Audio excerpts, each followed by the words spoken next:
Kevin Costner doesn't need to be the loudest person in the room. A quiet confidence and decades of unforgettable performances have already done the talking. These are the moments that prove exactly why he's one of Hollywood's most respected stars. Didn't project what was going to happen in my life that way. You're very sexy in person, by the way. I'm glad one of us said it. You're going to make Kevin Costner blush. But I know you have like 7 kids and you're, you know what I mean? I have all the stuff, so...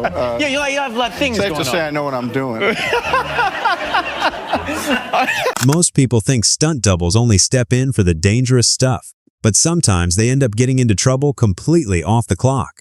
And according to Kevin Costner, one adventure with his stunt double became almost as memorable as the movie itself. We're out in the country, and he goes, you want to go hunt for some mushrooms? And I said, what kind of mushrooms? And the guy goes, you know, the good kind. I said, okay, let's go. We're kind of looking out there, and he finds one, and then he finds another one, and I can't find one. And after I find a few of these things, I said, hey man, how does this work? And he says, well, you have a mushroom, and then they tell you where to find the others. And I said, all right, I get the logic, but we're doing a sword fight right after this. I said, and he went, you know, that's a good point too. So I didn't hurt any. No matter how successful you become, there's always one person willing to keep you humble. For Kevin Costner, that person just happened to be his 6-year-old daughter. I was watching Black or White. There's this moment where I'm coming out of a pool, and I was studying her because I didn't want her really in the room, but she came in, and then I look over to her and she goes, "Daddy, you got a fat belly." And I looked at her, you know, you got a big belly. And I thought, well, I tried to explain to her character development. Most people hear a movie's box office numbers and assume everyone involved is getting rich. Kevin Costner explains why the reality is a lot more complicated than that. We're going to talk about Europe a little bit. No Way Out, 71 cents. Perfect World, I got $1.35. Whoa! Revenge, $1.22. $6.46 for Robin Hood. 54 cents for Silverado. 43 cents for Testament. Tin Cup, I got 78 cents. Untouchables, 67 cents.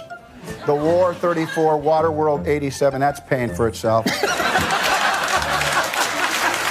And Wyatt Earp, I got 67 cents, and my accountant had the nerve to say, this check was deposited into your management account, $15.38.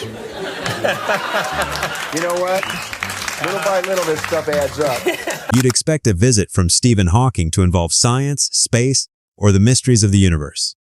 Instead, he showed up with a question about a famous musician, and somehow, Kevin Costner was the person he wanted answers from. I actually had my 3, my oldest was 12, and I said, I want you to meet this man. I didn't really know a lot about him, honestly. I'm a public school guy, so Stephen Hawking, let's go. So I wasn't sure, so he came, and I was obviously taken back at, you know, where he was in that wheelchair, he wasn't able to move, I got him a drink, and most of it ended up on the floor. And I saw my children just a little bit shocked. And I said to them, look, if you want to go finish your homework, you can do that. And of course, they peeled off because I thought this isn't going to work for them. But yeah, he came over, you know. Wow. What, did he ever explain why specifically he wanted? I was waiting for it, and finally he said, I'd like to know about Whitney Houston. And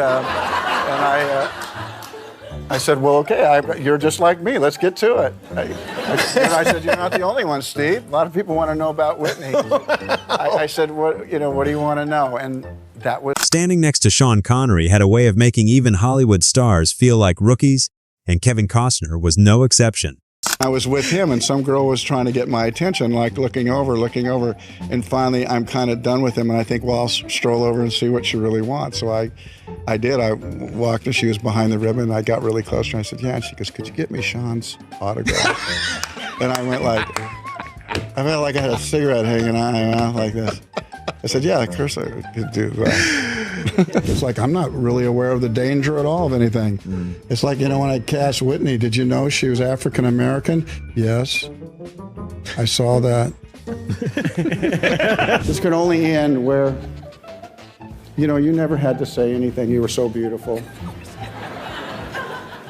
I mean, maybe it's because I'm older now, but I used to look at that age as being really old. Yeah, ancient. And now that I'm that age, I'm 47, and I think I don't. We're just living a lie, Ellen. We're just living a lie. Yeah. We're in complete denial. We're just really old. Yeah.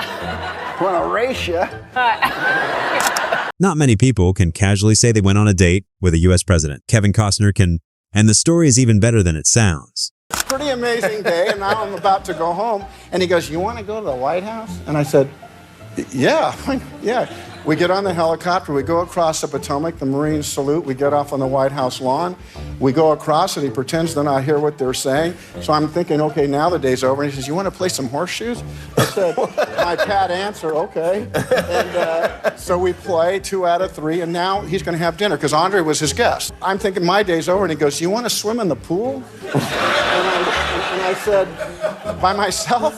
And he goes, "Yeah, we got all the stuff, all those T-shirts that come from the universities. I just hit." So I'm like, I'm swimming in the pool like this. So I get out of the pool, I'm going away, and he says, "Do you want to have dinner?" And I said, "Yeah, fine, I'll have dinner." So now the next morning, I'm thinking about my day, and I'm in the trailer, and Oliver comes in, he's like really grumpy. This, and I go, "What's the matter, Oliver?" And he goes, "You know, I went over to the White House, and they gave me the B tour, not even the A tour. The B tour." He's always upset about something. He just gave me the B tour. He says, "I didn't even get to see the pool because there was somebody in it." Most people know Kevin Costner as an actor, producer, and director. What they don't know is that his dog might be stealing just as much attention as he does. Can you tell me who this guy is? Oh, geez. Yeah, I got a buddy. His name's Bob. You named the dog Bob? Yeah. Yeah, Bob's a good name for a dog. Yeah, when I'm angry with him, it's Bob. Oh, yeah. It's Bobby when he's okay. Here's Bobby taking a nap in the dishwasher. Yeah, he kind of waits for me to do the dishes. It's a pretty good dog, right? Yeah. I do all the work. He does everything else. And I was doing the dishes, and like anything, I thought, where is he? Yeah. He's too quiet. He's chewing on something. And I went to go, and I ran right into that thing. I saw that he was sleeping. That might be the cutest and I thing. did like everything that Americans do these days, even if somebody passes out, I took his picture. Yesterday, you were playing catch with your son. How was that like? That was good, you know. I wanted to have that moment with him because we played since he was little. That's all we do in our house is throw shit. Kevin Costner has worked with some of Hollywood's biggest names, but after being left out of one legendary photo, he finally got the perfect chance to call Johnny Carson out for it. I don't know if people know this story. You were in that picture along with a lot of good actors. Glenn Close was in there, Bill Hurt, Kevin Kline, Goldblum, Mary Kay Place, Jeff Goldblum, and you were in that. Jo Beth Williams. You were in that picture, but you were killed off. I was. That's right. It revolved around you. You played Alex. Right. I think that's why our paths probably haven't crossed, because some of my friends who've come here from Orange County today suggested, you know, maybe Johnny cut you. That's true. Now, that is true. But let me tell you why. I said to Larry Kasdan, who directed it at that time, I says, "Larry, this isn't right for Kevin." I said, "I see him in a ball field." Said, if he does this picture, it could kill his career. And so we cut you out, and look what happened. So I'm really not acting, because I thought, you know, I would make sure that the limo driver wasn't really watching. So Correct. In the middle of the scene, I looked up at the camera, and I just off the camera, and I said, "What's your name?" And I could hear the director in the camera go, "Who's he talking to?" And then I said, "Bill, why don't you put the thing up?" And then I went back to kissing her and, and unzipping and stuff. And the scene was all over, and he yelled, "Cut!" And he said, "What were you doing?" And I said, "I just thought that's what you would would do." happen." And they later on, like 2 months later, went back and shot the limo guy. Oh, did they? Just responding to the thing that I had done, and it cut in perfectly. The body of work there's that. There's that. There's that. Just a wonderful body of work. Okay. No, seriously.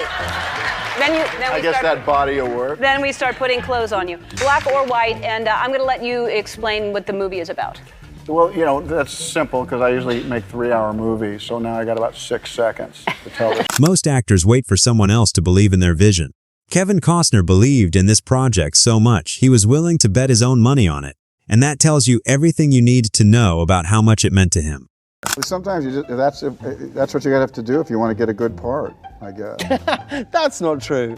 Come on. Well, it was a movie that wasn't going to get made, and Rob Marshall couldn't turn his back on you, right? When I read this movie, I thought, I have to make this movie. I have to say these words. And it was such a good speech in the end, I thought to myself, I'm the only person that can actually screw this up, too. I lost sleep thinking that I wouldn't do that right. It was important to me. That you would not get it. That I would somehow not serve it, and that was important to me. Met all the guys that I knew, again, and hadn't seen them in a long time, and they were all about 5 inches shorter than me. Well, I'm just curious, does that give you an empathy with people that are smaller? No, I got them all in headlocks. Mock them. We were talking about this today around the office. There aren't many truly great baseball movies. You have made 2 of them. 3. Well, you know, love of the game. I pitched a perfect game. Let's not forget that. Yeah, okay, I'm sorry. Well, Livestock. I'm not pushing cat around, but I work it myself. I build the roads and do all the stuff just because it's what you do. That is not what I would do. I'd pick up the phone and get someone to build a road. You do it well, I bathed in heavy cream and looked out a window. You do it if you're with me, because I'd knock on you and say, Conan, come on, we're up. We're going. Not now, Kevin. I'm sleeping. Come on, you. I was up late watching videos. I understand. Thin ridge line, careful not to fall or to make any noise that would bring him or my mother back into the room. The stakes were high. It wouldn't be too much to say that they were life and death. I was stalking my poor dog below me. He was unaware that he was the enemy and that I was about to pounce. He was a terrier, and his fierce growl, once it started, would bring my parents running. And we would roll back and forth like that bad Western, and I would continue to stab him. It was a mighty battle that I managed to never lose, and my parents warned me, my dad specifically, that he was going to bite me and that they wouldn't blame him if he did. My father was from the panhandle of Oklahoma.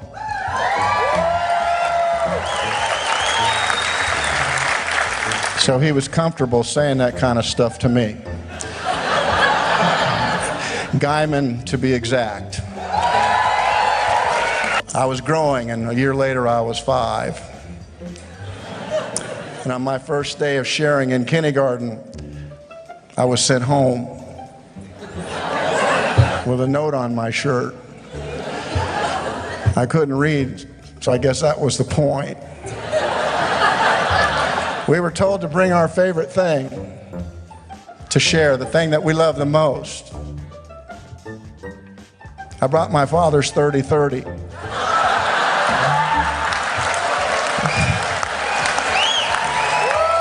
How did you get your first job? Well, you know, I actually didn't get my first job. I had to go into stage acting. I was a stage manager, so I thought, you know, I wasn't smart enough to be a bartender. I couldn't make change. I never liked when they gave you $1 plus 8 cents.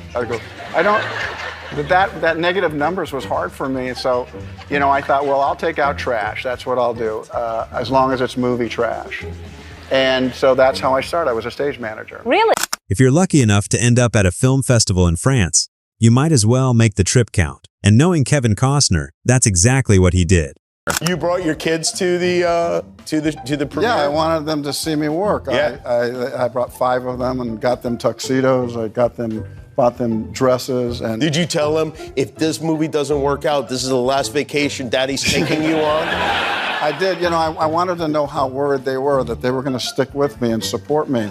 And the minute they got there, my 2 sons went fishing, got a boat, went fishing. My 3 daughters ended up on a boat and said they would see me around 3 or 4 o'clock, me working, and then made a call, and they were drinking drinks at this point. So they cruised in about 8 o'clock at night. I've been working. I said, we came to France to be as a family. And they go, it's working great, Dad. Yeah. What struck you this time? Why did you want to make it now? Well, I thought I might have a hard time getting over that fence, too, and chasing those criminals on feet. This morning, we were both in the car. We get their packs on, away they go. Chris is great about what they get to eat, because if it was me, they'd have chocolate. You know, they'd have what's simple, you know. Put some ribs in there. Chris going, no, that's not how we're going to do it. Everyone yelling at my dad, and it was wonderful. It was awesome. If there's ever a day you feel like the dude, this would have been the day. This was a good day, right? But I've had a lot of those. I feel really blessed to have been able to make movies for people around the world. This is my hometown. Yeah. This is a company town. This is Hollywood. Whitney, who had this big voice that came out of her, and it was her first movie, and you know, I thought, you know, she was so beautiful, and I thought, well, this is the girl for me. And you know, yeah, well, you know, not everyone thought that. It turned out, but I did, and when we were done, it was a really important moment in her life and her career, and we'll always be locked together that way. We're not doing that. We're going to be over here at the desk. So we go. So we go over to the desk. Now I'm going to rehearse again.